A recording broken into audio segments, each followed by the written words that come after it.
안녕하세요. 반갑습니다.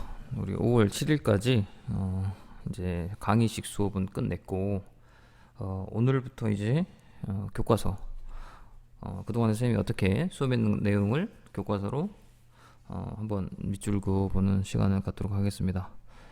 원래는 이제 수업 시간에 그 수업 시간이 끝나고 나서 그날 이렇게 배운 내용을 밑줄 그으면서 복습을 해야 되는데 사정이 여의치 않아서 한 번에 수업을 하고 지금까지 수업한 내용이 교과서에 어떻게 서술되어 있는지 그렇게 보도록 하겠습니다. 교과서 서술 내용은 선생님이 강의한 내용이 그대로 다 들어가 있어요. 그러니까 복습한다고 생각하시면 될 것 같고 중간고사, 기말고사를 대비할 때 교과서에 밑줄 그은 내용을 가지고 공부를 하시면 될 것 같습니다. 그리고 선생님이 강의한 내용은 교과서뿐만 아니라 자격증 수업에도 다 포함되는 좀 교과서보다는 조금 더 넓은 범위에서 수업을 하는 거예요. 그래서 없는 내용도 강의에는 많이 포함될 겁니다. 그래서 잘 들으시고 수업을 듣고 자격증까지 한꺼번에 취득하면 일석이조가 될 것 같아요. 자, 그러면 저번 시간은 조금 길었기 때문에 이번 시간에는 조금 짧게 하도록 노력은 해보겠습니다. 노력은 해볼게요. 그래서 너무 박정균 미워하지 마시고 수업을 잘 들어주시기 바랍니다. 오늘은 얼굴은 안 나옵니다. 캠코더가 어디 갔어요. 어디를 갔는지 잘 모르겠어요. 그래서 목소리만 가지고 수업을 하는데 목소리만 수업 가지고 가면 애들이 이제 자는 경향이 있어요. 그래서 일부러 선생님이 수업 찍을 때도 선생님은 사람이 나오게 박정규가 나오게 찍고 있습니다. 그래야 조금 더 집중도가 높지 않을까 싶은 마음으로 그렇게 하고 있는데 마음에 든지는 모르겠어요.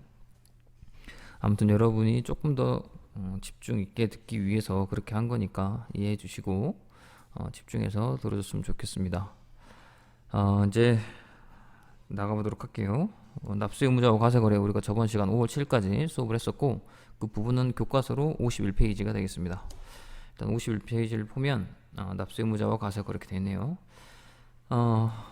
누차 얘기하지만 우리 납세 의무자는 사업자입니다. 사업자 그죠? 사업자죠? 납세 의무자는 사업자예요.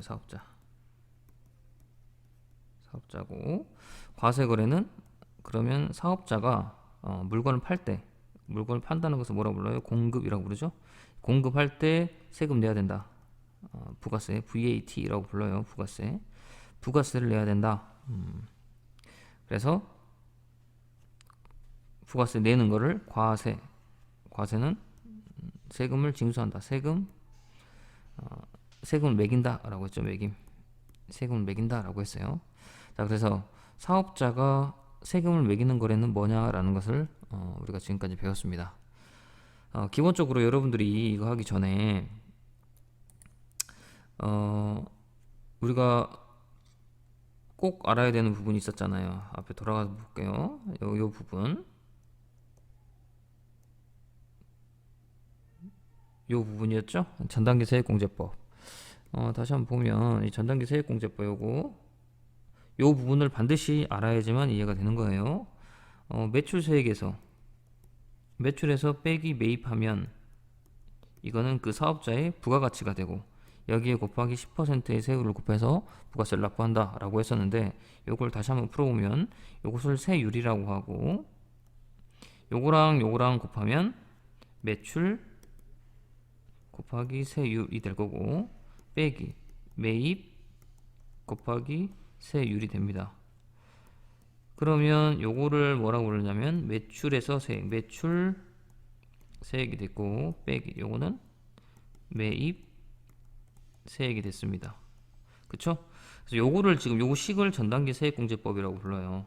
전단기 세액공제법. 즉 사업자는 매출하면 10% 세금 내고 매입하면 10% 세금을 다시 돌려받는다라는 거야. 그치? 왜? 사업자는 최종 소비자가 아니기 때문에 라고 했습니다. 그래서 여기에 사업자는 납세 의무자다, 소비자가 담세자다 이렇게 되어 있었습니다. 이 부분이 가장 중요한 부분이니까 요거를 잊지 마시고 자, 이번 시간에는 쭉 이어서 가보도록 할게요. 자, 만화 부분 여러분들이 한번 읽어보시고, 자, 조금 빠르게 갈게요. 납세 의무자와 과세 기간이라고 했어요. 납세 의무자는 밑줄 그어줘야 될 것 같아요. 자로 반드시 그으시기 바랍니다. 자, 읽어보도록 할게요. 납세 의무자란 기본적으로 사업자야. 납세 의무자란 세금을 납부할 법률상의 의무가 있는 개인 또는 법인이라고 했어요. 세금을 납부할 법률상의 의무 또는 의무가 있는 개인 또는 법인. 개인 또는 법인이에요. 이 개인은 법인도 될 수 있고, 개인 여기서 말하는 개인은 뭐 간이도 될 수 있고 일반 개인도 될 수 있습니다. 자, 부가 간이과세자 뭐 포함이라고 할게요. 자, 부가가치세 납세 의무자는 사업자와 재화를 수입한 자이고, 납세 의무자는 요거 다음 줄 재화를 수입한 자이고, 수입하는 사람도 세금을 내야 됩니다. 부가세 최종 부담은 누가 하죠? 최종 소비자가 지게 되는 것이다 라고 했었습니다. 맞죠? 사업하는 사람들이 부가세를 걷어다가 세금을 내줘야 돼. 사업자는 누가 있었어요? 일반하고 간이가 있었죠? 일반은 법인이 있고 개인이 있었다. 이렇게. 그 다음에 사업자 중에서 수입하는 사업자들이 있어요. 수입하는 사람들. 그 사람들도 전부 다 세금을 내야 되겠죠? 이 사람들도 전부 다 사업자다. 이런 사람들 어디에 속합니까? 일반, 여기에 속하는 거예요. 수입하는 사람들도 전부 다 일반에 속한다. 자, 그 다음에 여기까지 밑줄 그어져 있고, 이런 말들은 뭐 여러분도 한번 읽어보세요. 납세, 세금을 낸다라는 말이에요. 세금을 낸다. 자, 그리고 밑으로 내려가 보도록 하겠습니다. 사업자. 그럼 사업자는 누구냐? 자, 사업자는 영리 유무를 따지지 않는다. 뭐 간단하게 생각하세요. 사업자는 누구예요? 물건 파는 사람들이잖아. 우리가 생각하기에. 그죠? 사업하는 사람들, 물건 파는 사람들. 아니면 서비스를 파는 사람들이에요. 근데 그 팔 때는 꼭 수익을 목적으로 파는 사람 말고, 나는 수익을 내지 않을 거야 라고 생각하고 물건 파는 사람들도 다 사업자라는 거야. 그래서 돈을 벌 거냐 안 벌 거냐는 따지지 않는다. 물건만 팔면 다 사업자다, 그 말이고. 그 다음에 계속적 반복적으로 팔아야 돼요. 내가 내 친구한테 물건 팔았어요. 그건 사업자가 아니에요. 그러니까 10%만큼 세금을 뜯지 않아요. 그죠? 여러분들이 친구한테 예를 들어서 나의 뭐 티셔츠를 하나를 판다. 내가 입고 있던 거 그냥 판다. 10,000원 주고 판다. 근데 친구한테 야, 부가세도 같이 내라고 하지 않잖아요. 그런 것처럼 나는 그냥 일반 개인들은 계속 파는 게 아니야. 오늘도 팔고 내일도 파는 게 아니야. 그러니까 사업자가 아닌 거야. 그럴 때는 부가세를 걷는 게 아니죠. 계속 반복적으로 팔아야지만 사업자이다 이 말이에요. 그리고 독립성이 있어야 되지 어디에 속해 있으면 안 된다. 내가 종업원이면 안 된다 이거지. 종업원. 내가 종업원이다. 그리고 나의 서비스를, 나의 힘을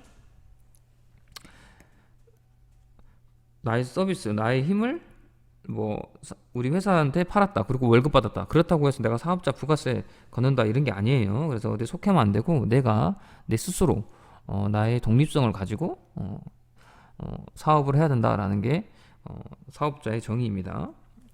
그 다음에 과세 대상인 재화나 용역을 팔아야 돼요. 공급은 매출이라고 했어. 이건 매출이야. 과세 대상이고 세금을 매기는 대상, 즉 세금의 대상, 세금 부과의 대상이 돼야 되는 거야. 세금을 안 내도 되는 것도 있어요. 내가 물건 팔면 무조건 10% 내야 된다고 했는데 10%안 내는 대상도 있어요. 나중에 면세라고 배울 건데, 그런 면세는 세금의 대상이 아니에요. 그래서 면세 사업자는 아니라고 되어 있죠. 됐고, 여기 독립성이라는 말도 있네. 타인에게 고용, 종속되지 아니함을 의미한다. 즉 고용되면 사업자가 아니다라는 거죠. 그 다음에 개인이나 법인, 즉 국가도 전부 다 모두 해당됩니다. 국가에서 물건 팔면 세금 걷어야 돼요. 근데 국가에서 세금 걷어다가 국가로 세금 내는 거죠. 조금 웃긴데 그래도 부가세는 어쩔 수 없다. 나중에 소득세는 안 그래. 소득세는 국가가 세금을 걷어서 세금소에 국가가 낸다 이런 의미가 없어요. 근데 부가세는 국가에서 물건 팔았어요. 그러면 국가가 국가한테 세금 낸다 이런 개념이 성립이 됩니다. 어쩔 수 없는 개념입니다. 거래 징수 때문에. 자, 사업자의 분류는 아까 쌤 위에서 했습니다. 사업자의 분류 밑줄 그어놓고 이게 한번 묶어주시고, 밑줄 일반 과세자, 간이 과세자. 얼마라고 그랬죠? 그쵸. 공급 대가가 4,800만 원에 미달하는 개인 사업자. 법인은 안 된다. 법인은 안 된다. 법인이 4,800만 원보다 못 벌면 망해야죠. 그죠? 법인은 무조건 안 되고 개인만 되는 거예요. 간이는. 그 다음에 일반은 법인도 있고 개인도 있습니다. 그런데 개인은 얼마가 4,800만 원 이상이어야 됩니다. 자, 면세 사업자는 사업자가 아니에요. 사업자가 아니다. 부가세법상 사업자가 아니고 얘는 소득세법상 사업자다. 부가세법상에는 면세 사업자는 사업자가 아닙니다. 그래서 우리가 알고 있는 사업자는 일반 중에 법인하고 개인, 그 다음에 간이 중에 개인 사업자, 요것만 사업자지 면세는 아니지만 소득세법상 사업자로 면세 사업자는 분류하고 있다. 그래서 부가세 납세 의무는 없는데 부가세 납세 의무, 부가세를 안 내도 되지만 나중에 뒤에서 배우겠지만 면세 사업자도 부가세 세금은 안 내지만 뭘 해라는 이렇게 의무는 있습니다. 나중에 배우도록 하겠습니다. 아무튼 중요한 건 납세 의무자는 아니다. 자, 그다음 과세 기간으로 넘어가도록 할게요. 자, 과세 기간은 세금을 내는 기간이겠죠? 이거 했었습니다. 여기다가 한번 다시 한번 적어볼까요? 이렇게 해서 이거 1월 1일 12월 31일이었죠? 1년이야. 그러면 내가 사업자니까 1월부터 6월까지 6월 30일까지 여기까지 돈을 벌면 부가세 내야 되잖아. 걷었으니까. 그 걷은 부가세를 언제까지 내야 된다고요? 그렇죠. 다음 달 25일 7월 25일까지 낸다 라고 했었고, 이때까지 돈 벌면 세금 언제 낸다? 그렇지. 다음 달 25일까지 낸다 했었습니다. 여기를 1기라고 했고 여기를 2기라고 했습니다. 기억나죠? 근데 이 기간에 1기 기간에 부가세를 징수한 걸 전부 다 7월 25일 날 내라 그러면 사람들은 너무 많이 몰릴 거고, 그래서 이거를 반틈으로 쪼갰다라고 했습니다. 여기를 뭐라고 불렀다? 예정이라고 불렀고 여기를 확정이라고 불렀다. 여기도 마찬가지 예정, 확정 이렇게 불렀습니다. 이 예정은 1월부터 언제까지요? 3월 31일까지고 언제까지 세금 낸다? 그렇죠. 다음 달 25일. 여기도 마찬가지. 여기는 언제까지야? 9월 30일까지고 다음 달 25일, 10월 25일까지 세금 낸다라고 했어요. 자, 1기 예정 신고기간, 1기 확정 신고기간, 2기 예정, 2기 확정. 요거를 요약한 게 요 부분입니다. 그래서 여러분들이 일반 과세자, 간이 과세자를 구분해서 해주시고 바라고, 엄밀히 말하면 지금 쌤이 설명한 요 부분은 법인에만 해당되는 거예요. 법인. 그럼 개인은 어떻게 하냐? 개인은 요 예정이 있죠. 예정. 이 예정이 신고납부가 아니고 고지납부예요. 여기다 적어놓을게요. 개인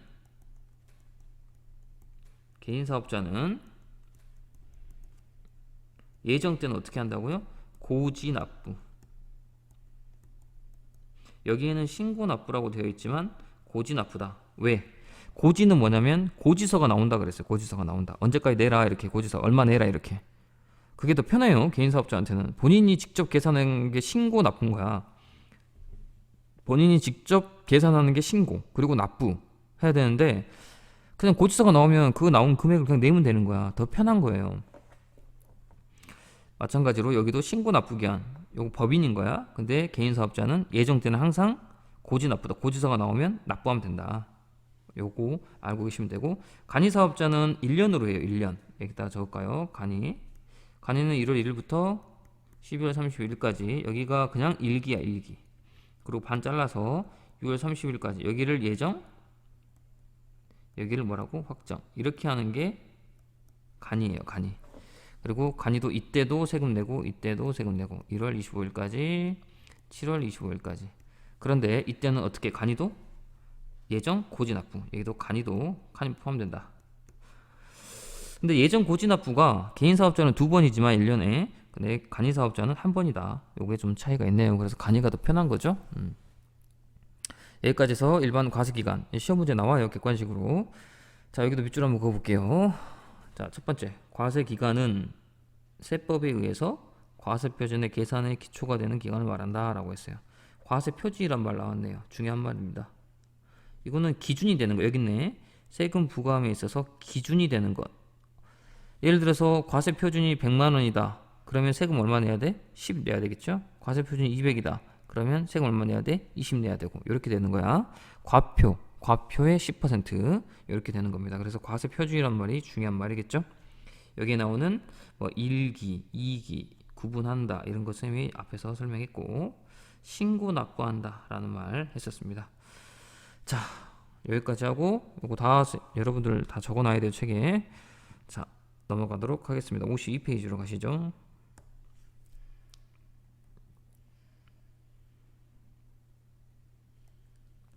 자, 간이 같은 경우에는 1년 1 과세 기간으로 하고 언제까지 된다? 다음 달 25일. 법인은 1년에 4번 신고 납부한다. 그치? 신고 납부야. 개인은 1년에 신고 납부가 아니고 2회는 고지 납부고 그 다음에 2회는 신고 납부고 그죠? 이때는 예정 때고 이때는 확정 때고 이렇게 되는 차이가 있어. 개인은 이렇게야. 자, 그 밖에 과세기간이라고 했고 신규 사업자나 폐업자 있었어요. 신규 사업자는 신규로 만들어지잖아요. 신규로 그죠? 신규로 만들어지니까 이거는 예외. 신규는 뭐냐? 항상 1월 1일 날 만들어지는 게 아니니까 이때 5월 18일이다. 그러면 언제가 일기? 여기까지가 일기니까 얘가 예정이잖아. 그치? 요만큼만 예정. 그죠? 여긴 또 확정이 되겠지? 이렇게 된다는 거야. 여기에 사업을 신규로 사업자가 들어오면 이렇게 된다는 거지. 여기가 예정 신고 기간, 여기가 확정 이렇게. 틀렸네요. 여기가 5월 18일이니까 여기를 2월로 할게. 2월 18일로 하면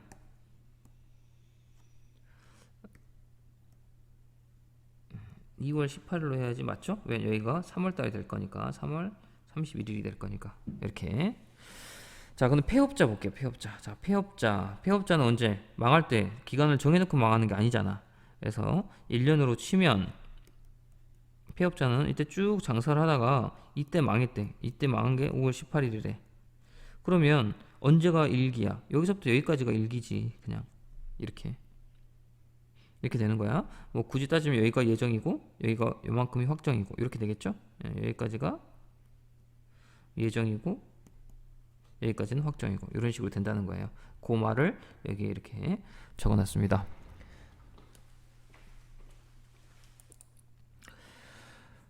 자, 이제 계속해서 갈게요.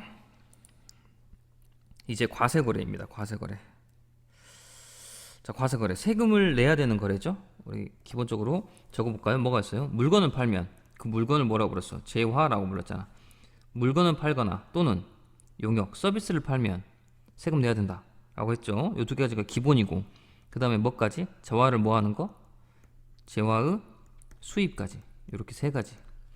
재화의 공급, 그 다음에 용역의 공급, 아니면 재화를 수입.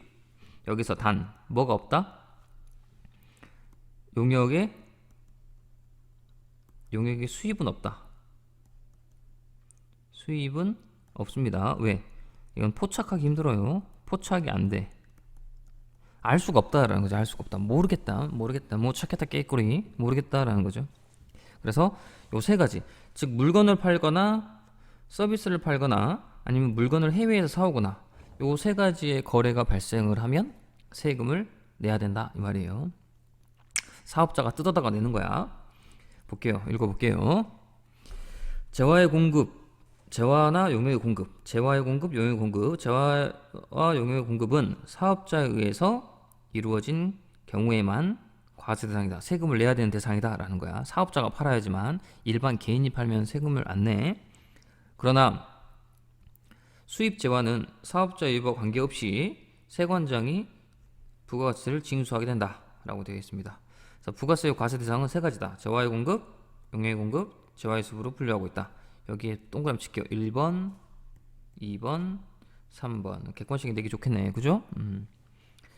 뭐 모두 골라라 해가지고 기역, 니은, 디귿, 리을 이렇게 해서 내기 좋겠네요. 그죠? 여기 세관장이 부여한다. 세관장이라는 거 저번 시간에 좀 배웠어요. 그래서 재화의 수입할 때. 자, 넘어갈게요. 자, 그럼 재화의 공급이 뭐야? 이 중에 재화의 공급에서 중요한 것은 재화가 뭐냐라는 거예요. 자, 일단 재화의 공급 밑줄 긋고 재화가 뭐냐? 재화란 돈 가치가 있다는 거죠. 근데 가치가 있는 유체물과 무체물 전부를 말한다 라고 되어 있습니다. 그죠?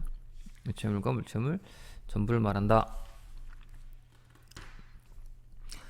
그래서 예를 들어서 교환적 가치가 없는 것은 해당하지 않는다라고 되어 있습니다. 자, 재화의 범위는 여기 있네요. 밑줄 그어놔 유체물, 무체물. 그다음에 구체적인 범위는 뭐 이런 거예요. 상품, 제품, 뭐 이런 것들 등등등, 뭐 등등등. 눈에 보이는 거죠. 뭐 유형자산 포함해서 눈에 보이는 거. 눈에 보이는 거. 그 다음에 이거는 눈에 안 보이는 거죠. 무체물은 전기, 가스, 열 이런 것들 전부 다 돈 주고 사야 되잖아. 그쵸? 뭐 특허권 이런 권 이렇게 재산적인 가치가 있는 것들이죠. 이런 것도 무형자산도 되겠네. 무형자산. 위에를 보면 상대적으로 유형자산이라고 보면 되겠네요. 유형자산도 있고 유형자산 아닌 것도 있죠. 아무튼 눈에 보이는 거. 자, 그러면 이런 것들을 재화의 범위에 있는 이런 것들을 팔면 공급이 되는 거야. 이런 것들을 팔면 공급이 되고 그러면 세금 내라 라는 거죠.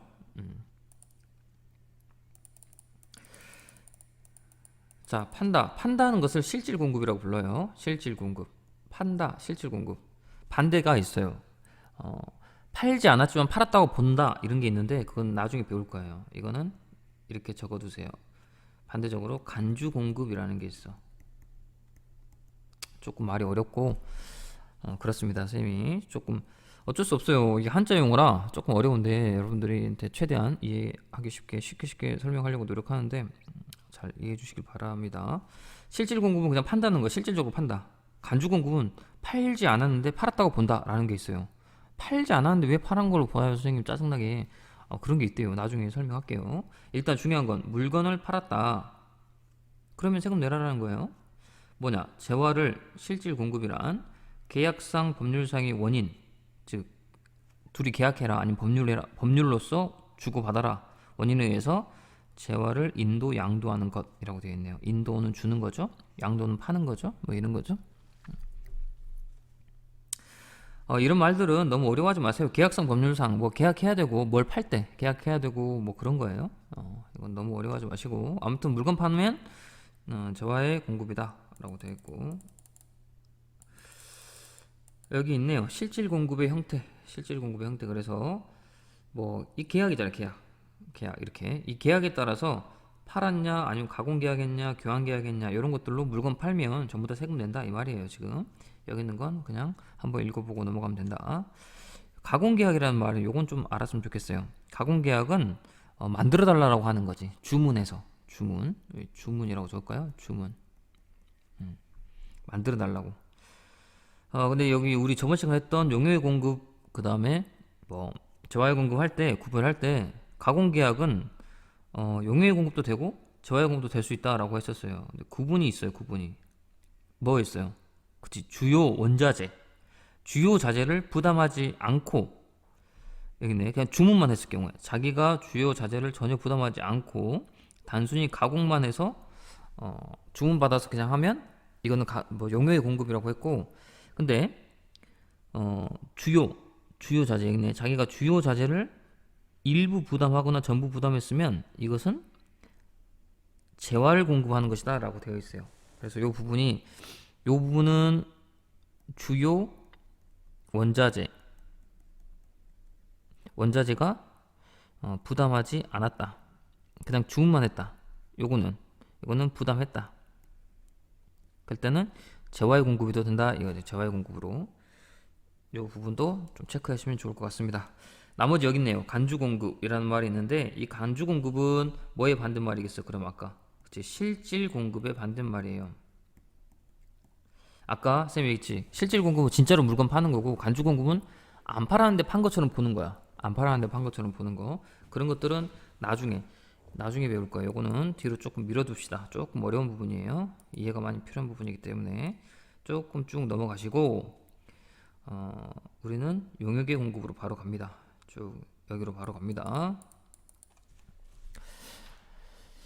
자, 55페이지로 갈게요. 용역의 공급. 용역공급. 자, 용역은 서비스예요, 서비스. 그죠? 저번 시간에 서비스를 팔면 10% 세금 걷어야 돼요. 그런 게 뭐가 있냐?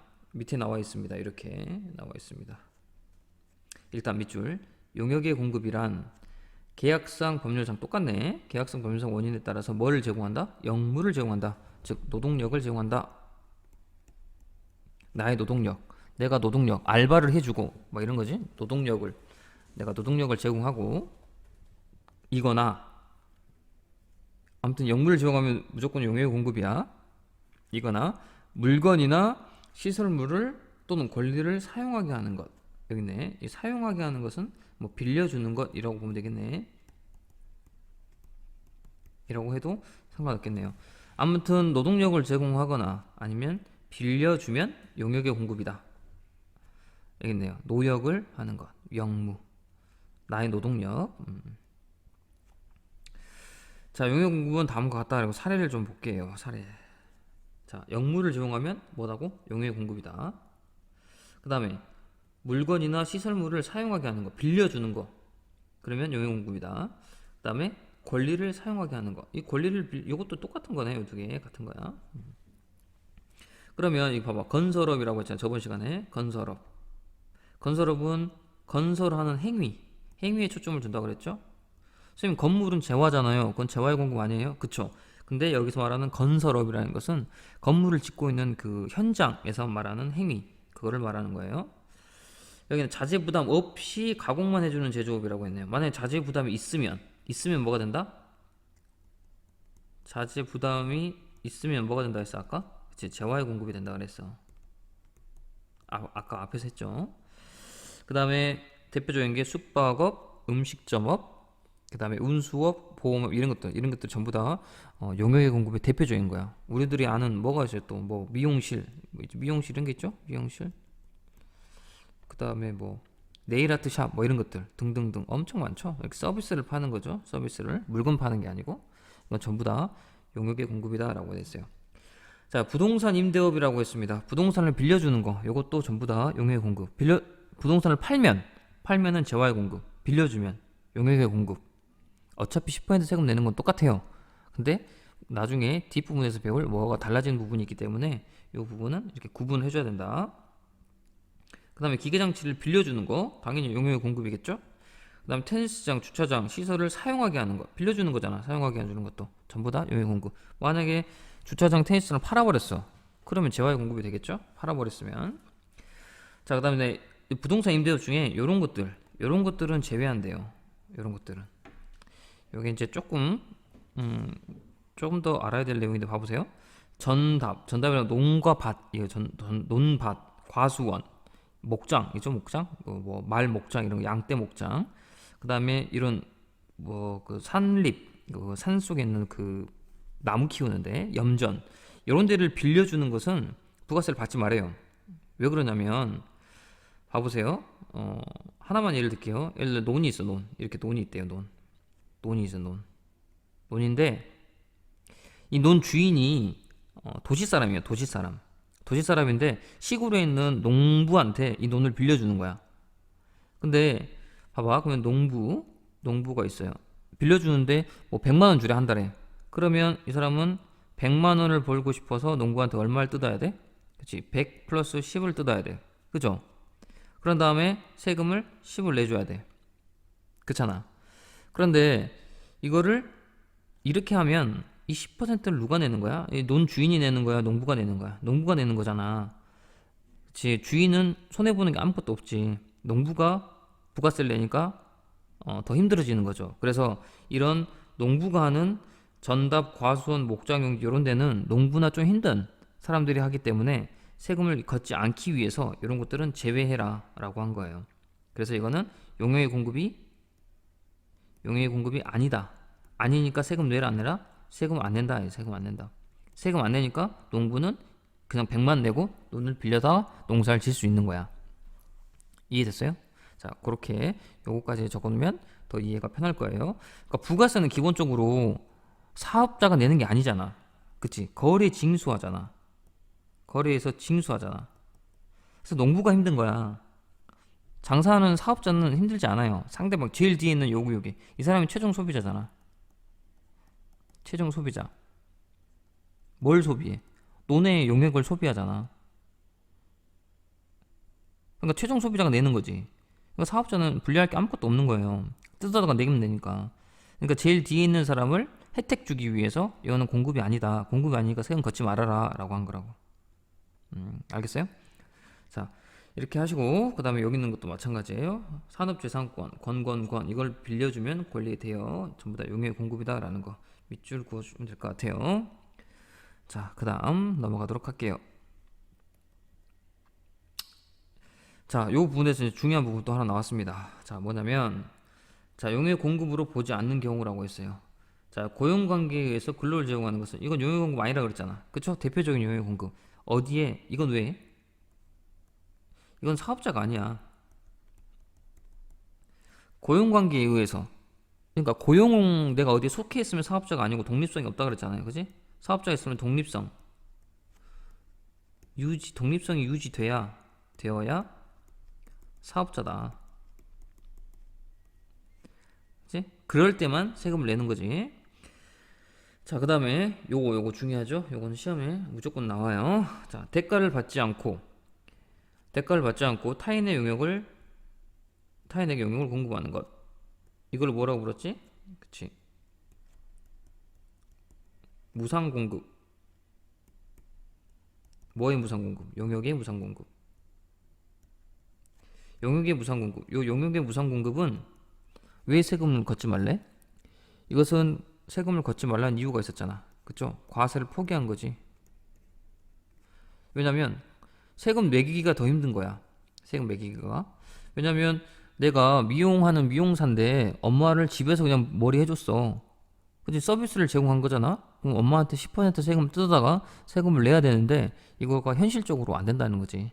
엄마한테 쌤이 뭐라고 그랬어요? 엄마한테 머리 해주고 돈 받으면, 그쵸? 돈 받아요, 욕 받아요? 욕 받는다 그랬잖아. 그래서 안 된다. 이건 과세를 포기했다. 그런데 이렇게 하는 것 중에 파악할 수 있는 게 있다고 그랬어.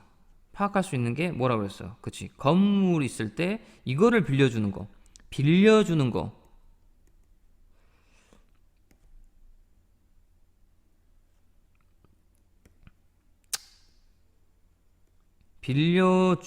빌려주다는 재화의 공급, 용역의 공급? 이제 용역의 공급이다.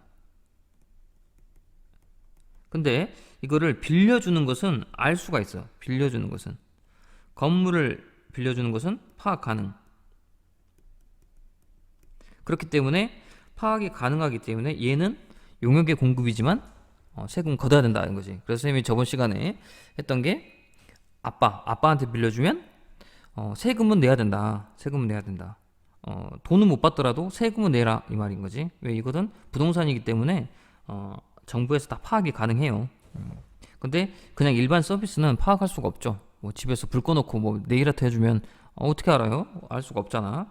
그런 것처럼 파악이 안 된다. 그래서 이 부분 단 특수관계인 우리 가족이나 뭐 아는 사람한테 사업용으로 부동산을 빌려주면 임대용 빌려주면 무상으로 빌려주면 이거는 공급으로 본다. 왜? 파악 가능하기 때문에. 파악 가능. 오케이. 여기까지 파악하면 될 것 같고 저번 시간에 했던 거 복습이나 똑같아요. 자, 그 다음 재화의 수입 마지막입니다. 재화의 수입입니다. 지금 우리가 한 게 뭐 있어? 재화의 공급, 이제 용역의 공급했고 마지막 재화의 수입으로 간다.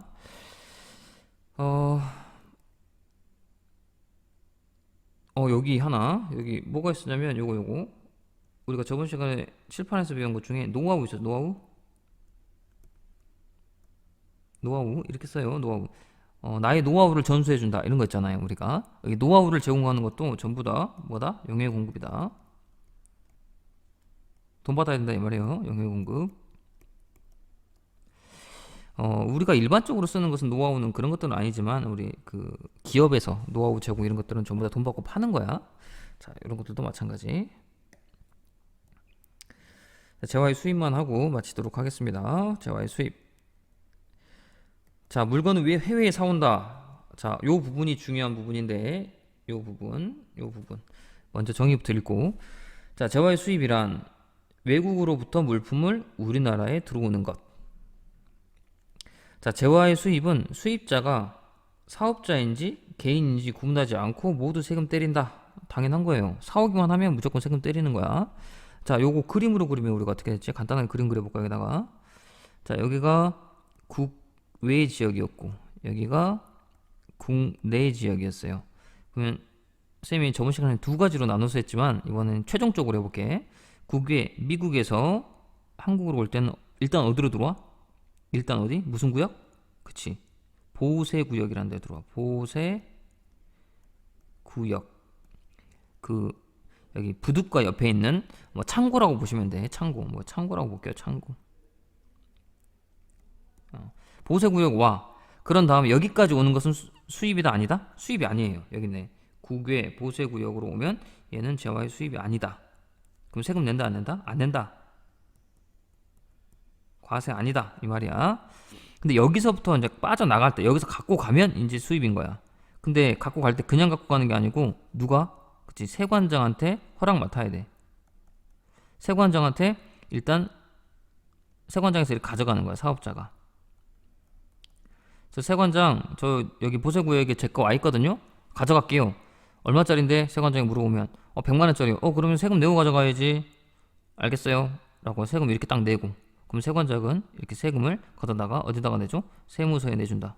근데 여기도 정부고 여기도 정부예요. 정부가 정부한테 세금 내는 거야. 자기가 자기한테 세금 낸다고. 좀 웃긴데 수입하는 거래는 어쩔 수가 없다. 이렇게 세관장의 가운데 껴서 세금을 걷어다가 내줘야지. 이 사람이 안 그러면 직접 내야 되는데 직접은 탈세의 위험이 있기 때문에 안 된다라는 거야.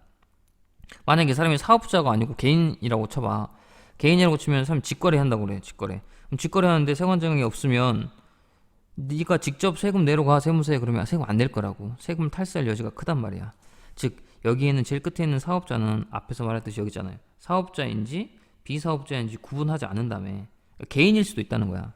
해외 직구로 구할 수 있다는 거지. 근데 세금을 직접 내러 갈 수가 없기 때문에 세관장이 뜯어다가 내주고 이 세관장한테 허락 받고 물건을 가져가는 거야. 여기서 보세구역에서 꺼내서 주는 거지. 이렇게. 자, 그래서 보세구역까지 오면 수입이 아니고, 수입이 아니다. 여기까지 와서는 여기까지는 수입이 아니다. 그 다음에 세관장에서 가져가야. 여기 있네. 세관에서. 자, 보세구역에서 보세구역 외로 사업자 가져간다. 그때 재화의 수입이다 라고 했어요. 그죠? 여기 가져갈 때 이때가 재화의 수입이다. 오케이. 그런데 이럴 수도 있어요. 보세구역 내에서 지네들끼리, 여기에서만 B 사업자가 있고 여기서 C 사업자가 이렇게 지네들끼리 장사하는 사람도 있을 수 있어요. 그러면 여기서 이렇게 가는 것은 그냥 국내에서 물건 파는 거니까 국내에서 물건 팔았다 이렇게 친다는 거야. 이렇게. 이해돼요? 그때는 이렇게 되는 거지. 보세구역에서 보세구역으로 간다. 그거는 그냥 물건 판 거야. 아니면 서비스를 팔거나. 재화의 수입이 뭐다? 아니다. 재화의 수입이 아니다. 근데 10% 세금 내야 돼. 왜? 재화의 수입도 10% 세금이지만 재화 또는 용역의 공급도 10% 세금이잖아. 근데 구분을 할 때 이게 재화의 수입이냐? 아니다. 용역의 공급이다. 지네들끼리는 용역의 공급을 했기 때문에 수입은 아니고 용역의 공급이야. 용역의 공급으로 10% 세금 내는 거야. 아무튼 10% 세금 내는 건 똑같아요. 그런데 분류가 다른다는 거지. 자, 보세구역 외에서 보세구역으로 하는 거. 그러니까 보세구역 외에 여기서 만약에 D가 있어. 여기서 요걸로 가는 거. 요것도 그냥 국내에서 왔다 갔다 그린 거니까 재화의 수입은 아니고 그냥 재화를 팔거나 용역을 팔았다 이렇게 보는 거라고. 이해됐습니까? 이렇게 되는 거예요. 자, 그래서 수입은 요게 가장 중요해. 수입은 지금 말한 요 밑에 요 재화의 수입 거래, 요게 가장 중요합니다. 여기서 말하는 재화의 수입 뭐만 있어요? 그렇죠? 제일 첫 번째, 제일 마지막 거, 보세구역에서 보세구역 밖으로 나가는 거, 세관장을 거쳐 나갈 때 이때가 재화의 수입이다라는 거. 요거만 재화의 수입이고 나머지는 재화의 수입이 아니지만 어떤 건 재화의 공급, 어떤 건 아예 그냥 아무것도 아니다. 요건 아무것도 아니죠. 자, 이런 것들을 우리가 배웠습니다. 자, 요거 한번 밑줄 그을까요? 외국에서 직접 재화를 수입한다. 그러면 재화의 수입이에요. 그 다음에 수출 면허를 받고 선적된 물품. 저번 시간에 했죠? 무슨? FOB. 선정만 되면 그게 다시 취소돼서 들어오는 경우 있다고 그랬잖아. 그치? 취소되는 경우 뭐가 있었어? 여기 국외가 있고 있으면 여기 국외, 국내. 그러면 국내에서 이렇게 있는데 국내에서 좀 수출하려고 이렇게 뺐어. 그치? 갑이라는 사업자 저번 시간에 했어. 에이. 근데 이게 갑자기 취소한 거야, 전화로. 그럴 땐 다시 유턴해야 되잖아. 이렇게 들어온다고. 근데 수출 신고가 이미 수출 면허를 받고 수출 신고를 받고 수출을 신고하고 수출 신고했는데 취소돼 가지고 넘어오는 경우. 취소됐어. 이거 취소해서 넘어오면 그거는 다시 수입이 되는 거야. 웃기죠? 그렇게 이럴 때가 두 번째 말하는 거예요. 그리고 외국 물품이 보세 구역으로부터 국내에 반입받는 거. 이게 바로 이 국내에 관한 요 세 번째 거. 요 세 번째 거에 해당되는 거죠. 이거는 몰라도 돼요. 이건 뭐 체포된 수산물 이거는 몰라도 됩니다. 자, 여기 보세 구역 있네요. 이제 우리나라 영토 중에 관세의 부과를 유예한 일정 구역. 유예하다는 것은 뒤로 미룬다는 거야. 아직 세금을 매기지 않을게. 일단 기다려. 일단 기다려라는 구간. 그 구간을 보세 구역 참고라고 보시면 된다. 자, 요렇게 해서 우리가 일단 저번 시간에 했던 것까지 좀 정리를 밑줄을 그었어요. 공급 시기, 이제 요 공급 시기 때문에 재화의 수입이나 용액의 수입이 달라지는데 공급 시기 다음 시간 할 거고, 그리고 그 아까 안 한 부분 있잖아요. 간주 공급이라는 부분 안 했어요. 이 간주 공급을 다음 시간에 아마 이거는 2시간에 걸쳐서 해야 될 것 같은 느낌이 들어요. 이건 조금 중요한 부분이고 객관식이나 주관식 그리고 자격증 시험 문제 무조건 나오는 거야. 요거 간주 공급. 그래서 이 간주 공급 선생님이 빼놓고 했어요. 일단 오늘 했던 거 정리해 볼게요. 오늘 했던 거는 뭐냐면 납세 의무자. 납세 의무자는 사업자다. 개인은 아니다. 근데 부가세법상 납세 의무자는 일반이나 간이가 있다. 일반은 개인이나 법인 있고 간이는 4,800만 원 미만 된 그런 개인 사업자. 법인은 안 된다라고 했었습니다.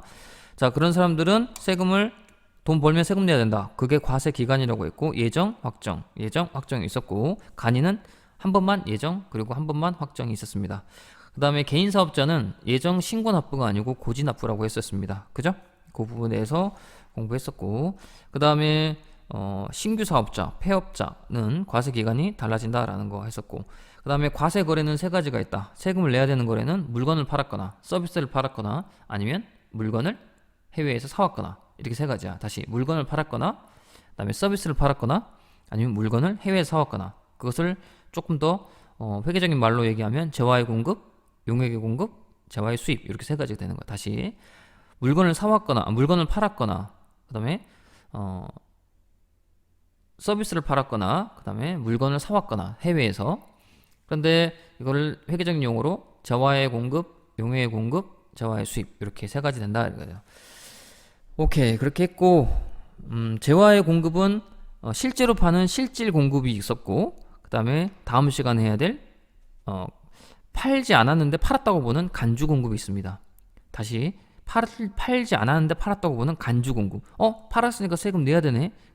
너는 팔지 않았는데 세금 내래. 너는 판 거야 라는 이런 간주 공급이 있어요. 그 부분에 대해서는 조금 더 깊게 들어가야 되니까 다음 시간에 하는 걸로 하고 간주 공급을 이해하려면 그 부가세 흐름 ABC 있죠. 그 부분을 완벽하게 이해해야 돼요.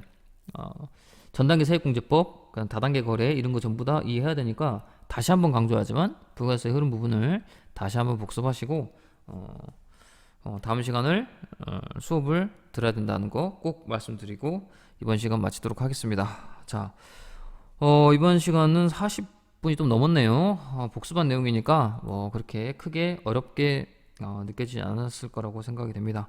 아무튼 수고하셨고 다음 시간에 뵙겠습니다. 건강하시고 그럼 안녕히 계세요.